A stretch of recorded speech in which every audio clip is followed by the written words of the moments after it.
സങ്കീർത്തനങ്ങൾ 27:10.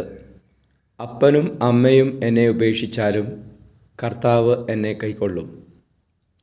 പരിശുദ്ധ പരമദിവ്യകാരുണ്യേശ്വയ്ക്ക് നേരവും ആരാധനയും സ്തുതിയും പുകഴ്ചയും ഉണ്ടായിരിക്കട്ടെ.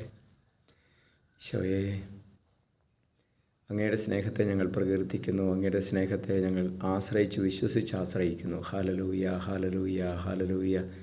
ഈശോയെ, അപ്പൻ്റെയും അമ്മയുടെയും സ്നേഹത്തെക്കാൾ ആഴപ്പെട്ട സ്നേഹമേ, ഞങ്ങളങ്ങയെ സ്തുതിക്കുന്നു. കർത്താവേ, ലോകം മുഴുവൻ്റെ മേലും അങ്ങയുടെ സ്നേഹം ഒഴുക്കണമേ. അങ്ങയുടെ സ്നേഹം തിരിച്ചറിയാനുള്ള കൃപ മക്കൾക്ക് നൽകണമേ. ഈശോയെ, മാതാപിതാക്കന്മാർ സ്നേഹിക്കുന്നത് എത്രയോ ആഴത്തിലാണ്. അതിലും ആഴത്തിൽ സ്നേഹിക്കുന്ന അങ്ങയുടെ സ്നേഹം ഈശോയെ, ഹല്ലേലൂയ, ഹല്ലേലൂയ, ഞങ്ങളങ്ങയെ പുകഴ്ത്തുന്നു. നമ്മുടെ കർത്താവ് ശംശിഹായുടെ കൃപയും പിതാവായ ദൈവത്തിൻ്റെ സ്നേഹവും പരിശുദ്ധാത്മാവിൻ്റെ സഹവാസവും നിങ്ങളോടുകൂടി ഉണ്ടായിരിക്കട്ടെ, ഇപ്പോഴും എപ്പോഴും എന്നേക്കും. ആമേൻ.